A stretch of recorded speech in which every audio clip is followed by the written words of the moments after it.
On your Tuesday episode of Locked On Raptors, the Toronto Raptors lose a hard-fought game in Denver 118-113, which was fair and even until the last 90 seconds or so, when after a season of vowing to never talk about the referees, I'm breaking that vow today. Thanks, Scott Foster. You are Locked On Raptors, your daily Toronto Raptors podcast, part of the Locked On Podcast Network. Your team every day. Hey, what's going on? Welcome to episode number 1354 of Locked On Raptors for Tuesday, March the 7th. I'm your host, Sean Woodley. I've been covering the Toronto Raptors now for 9 seasons on various platforms. You can find all of my work over on Twitter at WoodleySean. You can follow, subscribe to, rate, and review the show for free on your favorite podcast apps. And of course, we are on YouTube each and every day. Please make us your first listen of the day and go and subscribe to the YouTube version of the show. You can see my face. What better sales pitch is there than to look at me for 30 minutes every single day? On today's show, we are going to talk about the Raptors' hard-fought yet very disappointing and heartbreaking loss to the Denver Nuggets, which was kind of taken out of their control.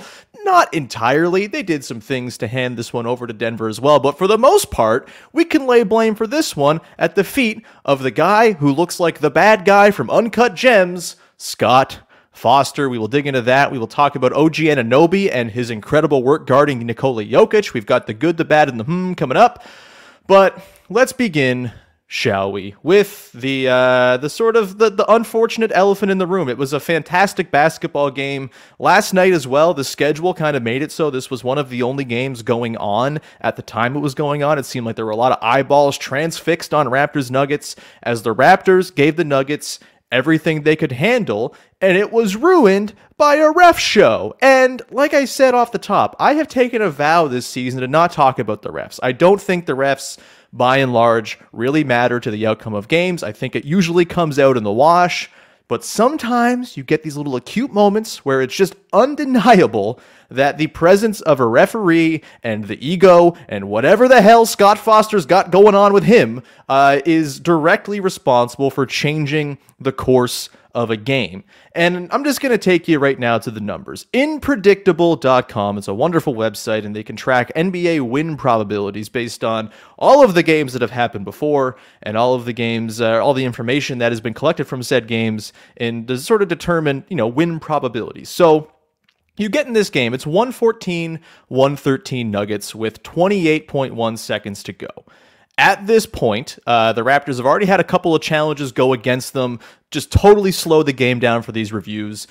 I think you could probably go either way on a couple of those calls. The first one where Scottie Barnes gets hung up with Nikola Jokic, as Jack Armstrong said, probably just a play on. I think it could have been a foul on Jokic. I think it was probably just a play on. It sucks that the review went against the Raptors. They lose their last timeout, which is important, obviously, and so that one stinks. The Scottie Barnes free throws, I think, he kind of moved his arm and pushed off Jokic. I think you can kind of say, yeah, maybe it's fair the Raptors didn't get free throws out of that, even though I think it was technically a loose ball foul.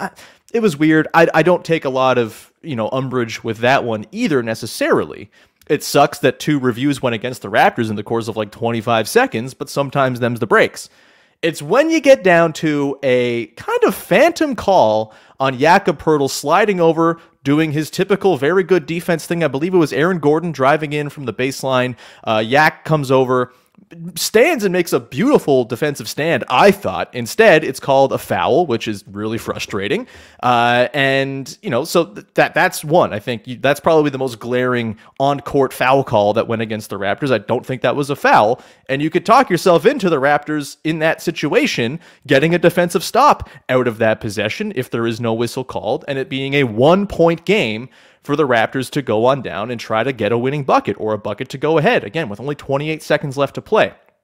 At this point, if you go to Inpredictable, you just plop in all the game information. A 1-point Nuggets edge with the Raptors having the ball with 28 seconds to go gives the Nuggets about a 61% win probability per Inpredictable. So, look, it's entirely possible the Nuggets would have won this game regardless of the Scott Fostering that happened all over the place, but the chance was taken away. a 3-point edge there. Just assume you give those free throws to Aaron Gordon. He goes and knocks them both down, and it's a 3-point game, 116-113. It's a 90.2 win probability percentage for the Denver Nuggets. That is also, pretty tilted odds against the Raptors, for sure.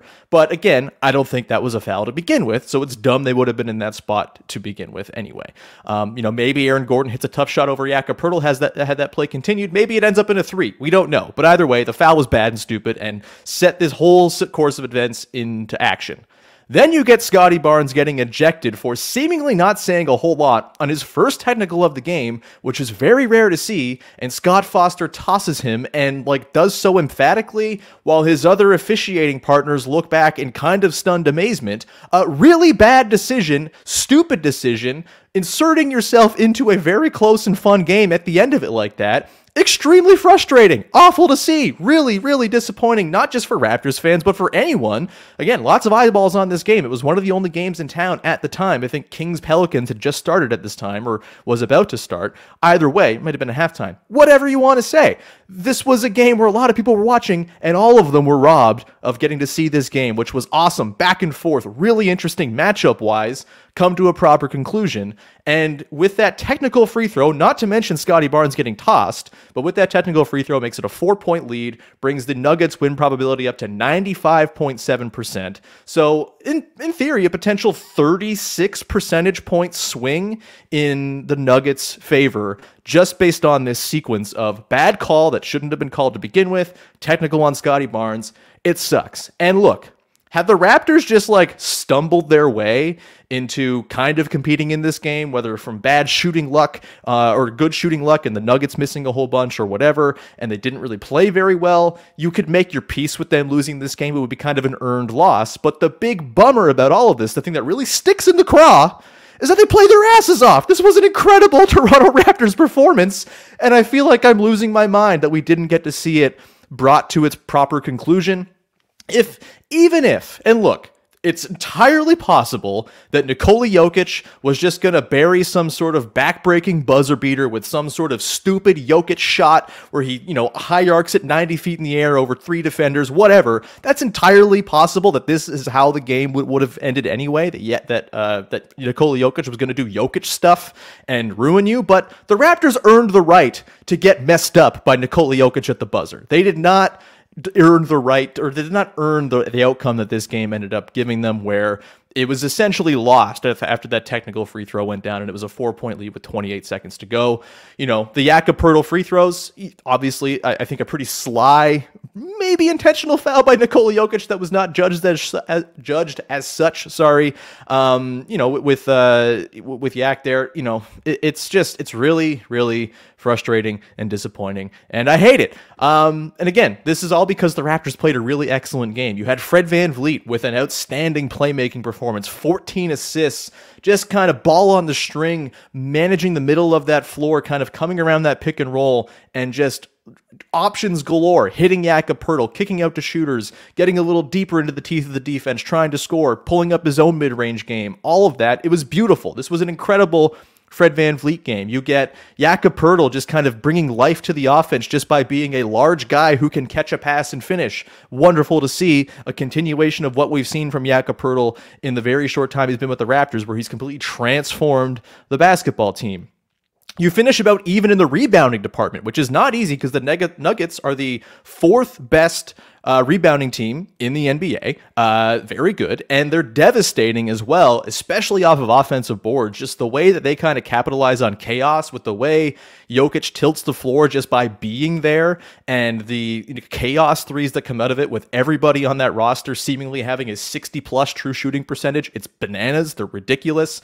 And they survived in the glass. They scored with the Nuggets. They shot 82% at the rim in this game. They get to the line 20 times. They hit their threes. They go, I think, 10 of 27 from deep, so not a ton of attempts, but they were efficient on them. They got timely threes, and they didn't have to gum this game up either on the margins, the way that you've typically seen the Raptors hang with good teams in the past.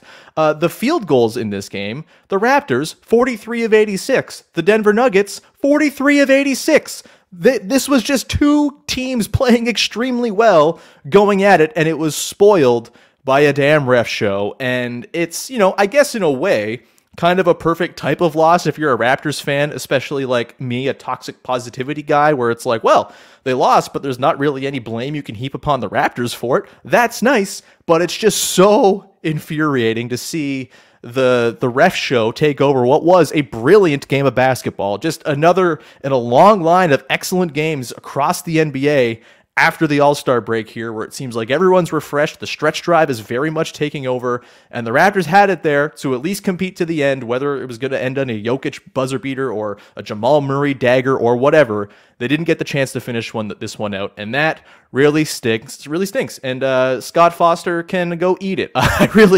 I'm sick of seeing that dude's face. I'm sick of, it's not like the Raptors are the only team that has felt the wrath of Scott Foster either. It seems like perhaps a trend, and maybe just Google Scott Foster, Tim Donaghy, if you'd like. Not to, cast...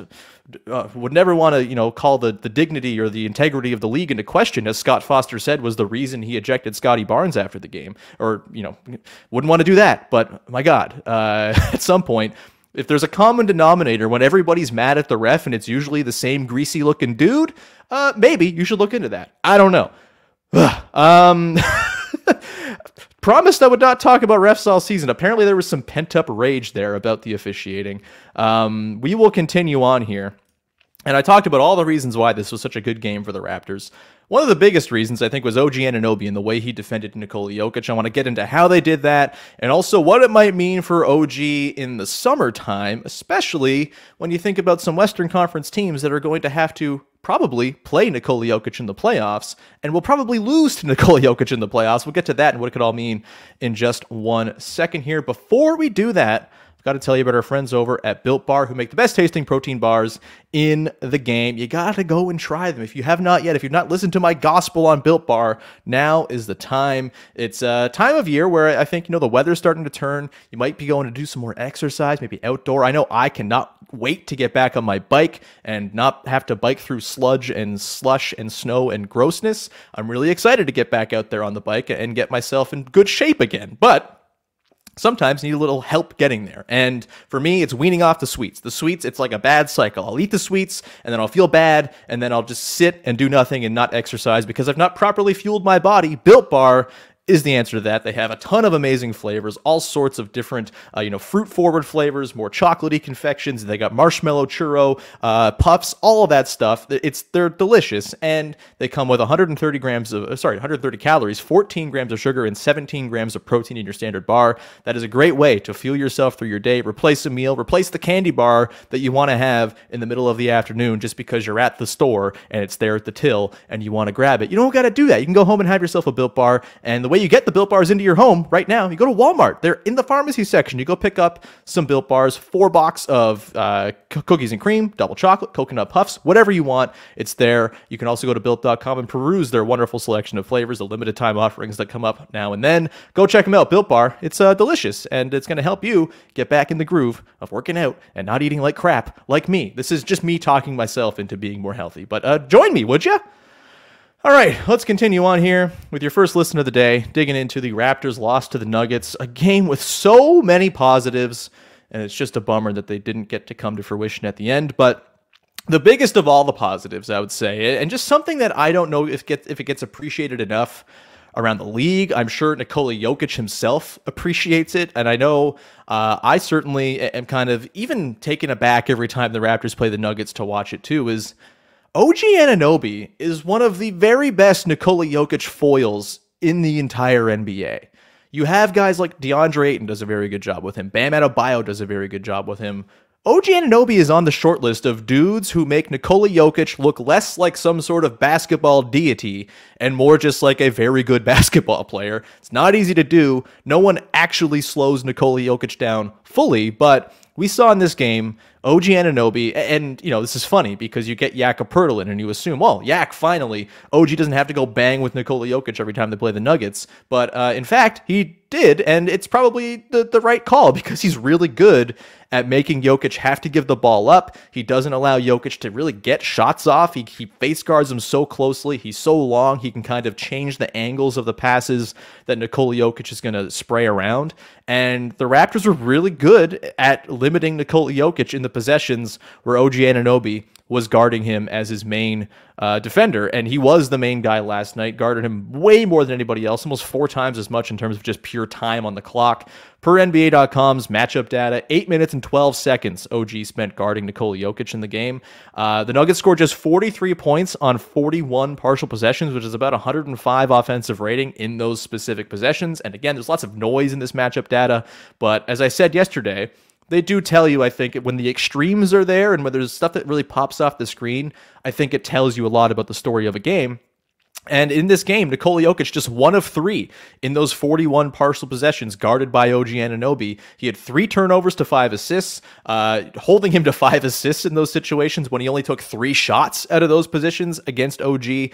Really impressive considering what Jokic does when you have a guy face guard him so closely. He's going to make your life miserable. He's going to hit guys on the back cuts and everything to death. He's going to hit wide open shooters.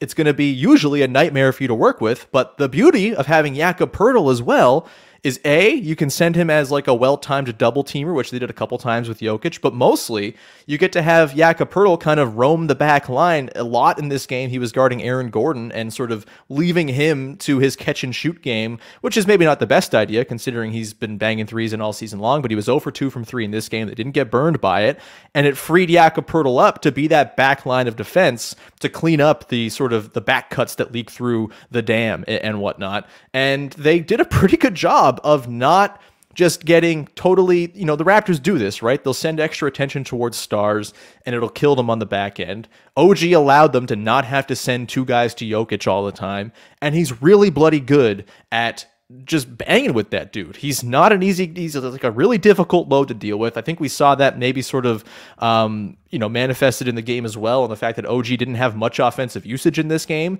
That said, he was crucial when he did get those looks up as well. He was 3 of 6 from downtown, got to the line 4 times, 12 points, 4 boards, 1 assist. Like, you'll take that any day, coupled with the incredible defense he played on Jokic. And I thought they did a really good job in this game. They were super disciplined. They were really good off ball in most cases. We'll get to one guy in the good, the bad, and the who I thought maybe was not so awesome off ball, and that was, maybe the progenitor of a whole bunch of Michael Porter Jr. threes, but for the most part, super disciplined. They were like very much in tune on their off-ball switching and things like that. Just an excellent defensive game, and I think it mostly stemmed from OG Anunoby and his ability to just hang with Nikola Jokic one-on-one. And like at this point, it's a long-standing trend. The Raptors always play the Nuggets well, it seems. I think they've lost to them in like a blowout fashion once in the last like 5 years. They beat them a lot as well. They always have really strong performances. I always get up for Raptors-Nuggets games because they're always a blast. And in this case, it does feel like it's a trend now that OG Anunoby just guards Nikola Jokic better than most people. And that has a lot of benefits, right? Obviously, you have OG on your team. That's a really good guy to have. It's a really nice thing to have an option to throw at a guy like Jokic. You only play him twice a year. Probably never going to run into him in a finals just based on probability and odds. But still, it's a nice thing to have, a nice luxury to know that you can go into a game against the Nuggets and not get totally murked by Nikola Jokic. But also, this expands the Raptors', I think, options in the offseason as well, and makes the prospect of OG's availability potentially at the draft, for example, really intriguing. And I think maybe saves the Raptors from looking bad for not dealing OG for the reported 3 first-round picks, the quality of which is not so clear back at the deadline. And it's because the playoffs are coming up. Think about the teams that might come across Nikola Jokic who could really use an OG Anunoby. The Suns definitely could, but they won't have the assets. You have the Warriors, though. They could have gone and, done a Jonathan Kuminga and all the stuff for OG deal, and that might have made them a little bit more Jokic-proof in the playoffs. I know they were good against him last year, but that was with Jokic in a totally injury-ridden ragtag crew. I would pick the Nuggets to pretty summarily beat the Warriors this year, I think, because their offense is just so devastating, and the Warriors' defense defense hasn't quite clicked in. But if you had OG, a guy you can legitimately throw along with Draymond Green at Nikola Jokic, that's huge. The Memphis Grizzlies, if they had OG Anunoby to throw there, that would be massive. The Dallas Mavericks, imagine what the Mavericks, how much they would give up right now just to get OG on their team to throw at Jokic just as an option, considering their lack of options elsewhere. You've got the Sacramento Kings. We talked about them a little bit as a potential OG team. Imagine they had him to be a guy, especially considering Domantas Sabonis probably is not the kind of guy you can throw against Jokic and hope to survive. If you had an OG to throw against him, that would be incredible too. And so I think you're looking right now at a whole lot of teams out west who are probably going to lose to Nikola Jokic in some sort of embarrassing fashion at some point in the playoffs, who will then be compelled to look around the league and say, how do we get ourselves some sort of Jokic foil? There's no Jokic stopper. He's really, really good, but is there a guy who can give him a little bit of trouble to make it so we can compromise our defense less when we play against them? And OG might be one of the very select few guys who can do that. And so, if you suffer a bad loss in the playoffs this year and are looking around at ways to address the reasons you lost to the Denver Nuggets, for example, an OG trade might make a lot of sense, and it might be worth it to go and get that dude by giving up a lot of your stuff, whether it's young players, prospects, or both. And so I think there's still a chance here. You know, the Raptors could obviously just keep OG, right? The Raptors starting five has been really good still. They perform quite strongly. They're a plus 10 net rating still, even after giving up a bit of a plus-minus edge last night to Denver. But you know, it's still a good-looking lineup that could just be the Raptors starters for the next 2-3 years. That'd be great. But if the option comes up at the deadline where a team that has suffered a loss at the hands of Jokic is looking for someone who can just at least feign the ability to guard Nikola Jokic, OG might be that dude, and that might be what incentivizes a team to go all in or whatever you want to say for him in a way that they didn't quite want to do at the deadline this past year. I do wonder, had the Raptors played the Nuggets before the trade deadline as opposed to both of their games coming after, would that have inspired a team that's maybe in line to play Jokic to go a little bit more all in on OG? Hard to say, but it's an interesting question at least. Either way, OG rocks, and the way he guarded Nikola Jokic last night was very much worth its own segment, I think. It was really, really fun to see. And again, the way it allowed Jakob Poeltl to kind of be that backline guy and, you know, not have to pull Yak away from the basket, and which would have, I think, neutralized a lot of the rim protection he clearly offers. Just a really great luxury for the Raptors to have, and certainly an argument in favor of just keeping OG Anunoby around, which I'm certainly not opposed to either if, you know, the returns on this starting five continue to look good, and it looks like you can kind of build something with upward mobility after whatever this stretch of season is going to bear. We're going to come back on the other side. We're going to get into the good, the bad, and the I got Nick Nurse. I got Pascal Siakam. I've got general Denver Nuggets appreciation. That's all coming up in just 1 second. Before we do that, however, I've got to tell you about our friends over at FanDuel, the #1 sports book in America. It's the midway point of the NBA season. Well past that, actually. Now we're into the stretched run, and it's a perfect time to download FanDuel, America's #1 sports book, because new customers get a no-sweat first bet up to $1,000. That means bonus bets back if your first bet doesn't win.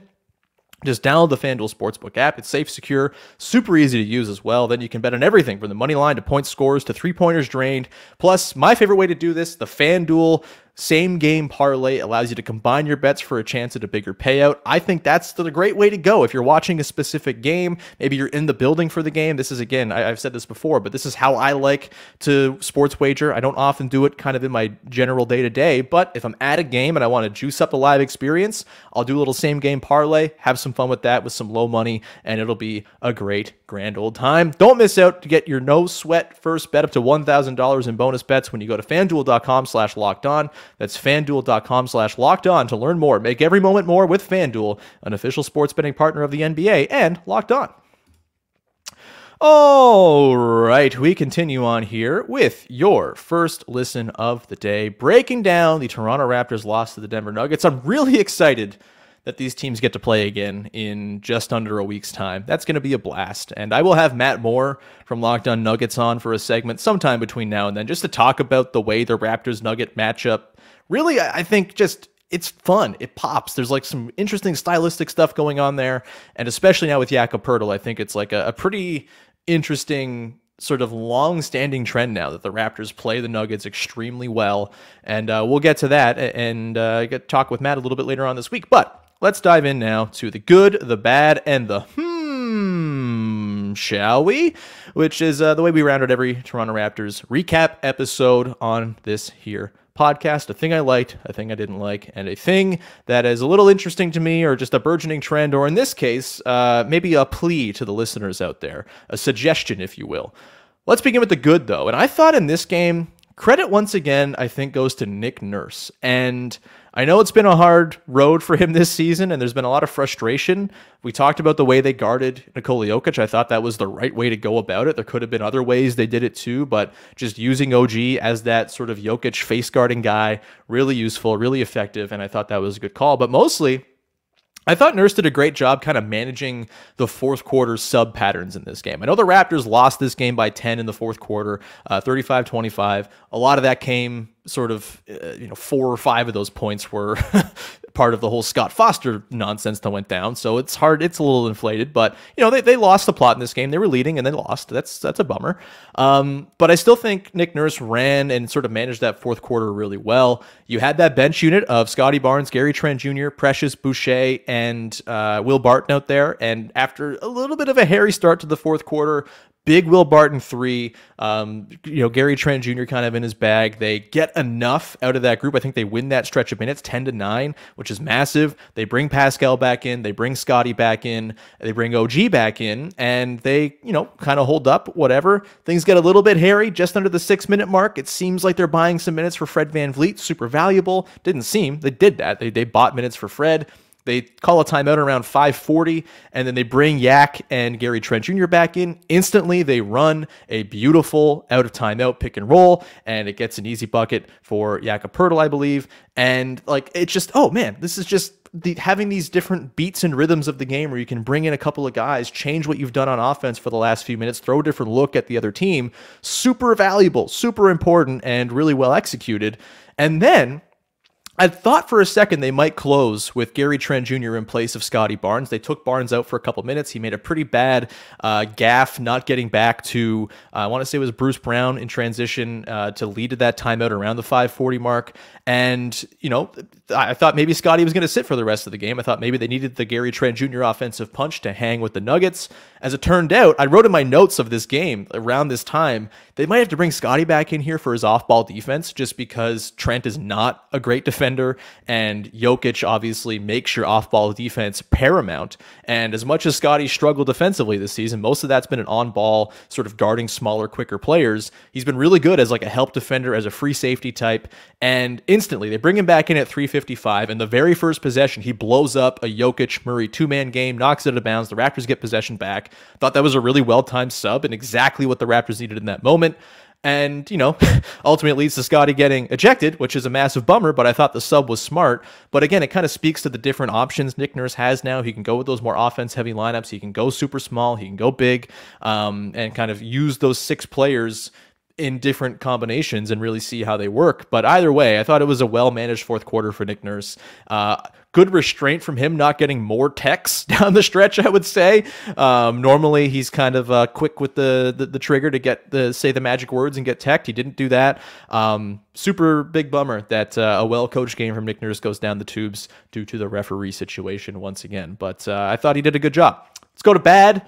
This was, I thought, one of the worst Pascal Siakam games you'll see, really. I don't know if you'll see games where he kind of struggles in so many elements.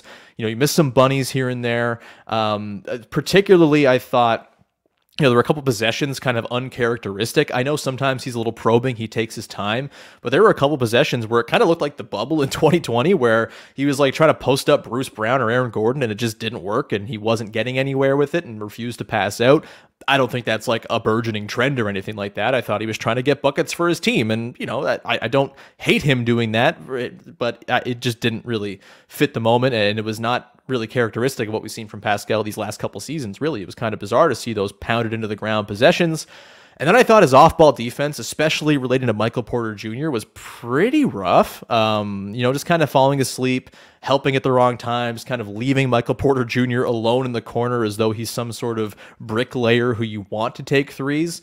And side note, Michael Porter Jr., that three-point stroke is so gorgeous and horrifying when it goes up. I just feel like it's going in every single time. Seems like a bit of a weird dude. And like, obviously the injury stuff with MPJ is there too, but pretty terrifying player when he's on his best and hitting those threes, because that 3-point stroke is absolute butter. And the fact that he's 6'10", 6'11", can put it up is pretty nasty as well. It's almost unfair. Either way, not one of the better Pascal Siakam games. He did hit that big jumper late, which, you know, felt very in rhythm, felt very much kind of par for the course in this game, where they were punching right back at the Nuggets pretty much start to finish up until the end. But yeah, it was not the best Pascal Siakam game, so he's the bad for this one. I don't think it's some sort of burgeoning trend. Like I said, he's going to be fine. He looked pretty gassed in this one, honestly. Maybe the altitude was at play. And he still made like highlight reel defensive plays and had a beautiful pick and roll possession with Jakob Poeltl, for example. Actually really like that Siakam-Poeltl pick and roll duo. And there's not a ton of shooting threat there, but as a defender, or two defenders, you're sitting there with just like two dudes who are all limbs and size charging at you, and it's like Siakam can pull up for the mid-ranger, he can go all the way to the bucket, he can dump it off to Yak. There's a lot of options there. It's sort of a fun, weird, quirky, funky pick and roll that I like quite a bit. Either way, not the best Siakam game. That's all right. Let's get to the shall we? And this is less a and more of a sort of just a suggestion. I know everyone's mad that the Raptors lost to the Nuggets last night. I know, you know, the foul situation wasn't ideal, but the Nuggets should be like your second rooting interest, I think. Like, they are just everything that's good about basketball. Playmaking big men, obviously I'm a big sucker for. People who listen to this show know that. But Jokic just plays basketball so beautifully, so effortlessly, yet he also has to just like bang with dudes nonstop. You see like the gashes on his arms just from the amount of like contact he absorbs and takes and initiates and all of that. You know, Jamal Murray is an absolute blast to watch. Even Aaron Gordon, who obviously on the Magic was like the bane of Toronto Raptors fans' existence, I have to admit, Aaron Gordon on the Nuggets is cool and good. I don't know what to say. He's awesome, and he plays just a really great brand of basketball. Their defense is coming around too, so if you're like worried about them being bad defensively, I think they're up to 12th in defense right now in the league. They have really great hands, and like the deflections, they play hard. They don't like give up possessions. They force extra possessions just because they try. Bruce Brown's a cool bench player. You know, they're just a cool team, man. And Jokic is incredible.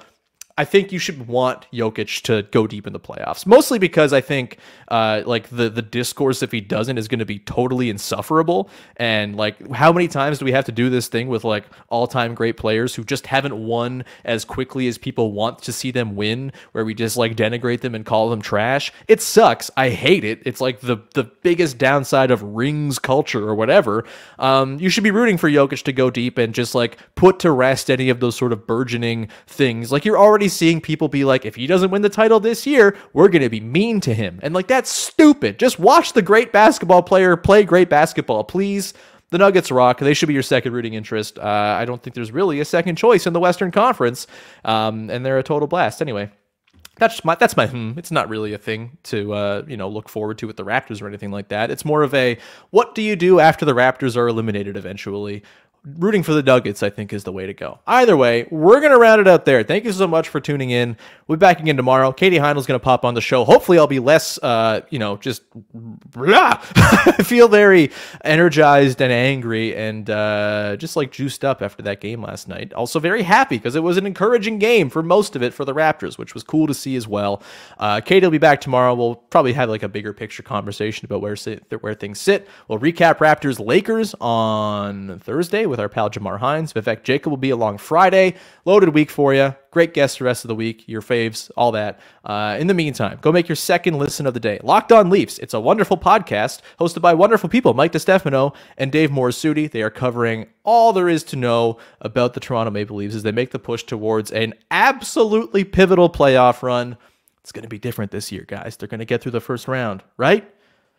Right? Go listen to Locked On Leafs.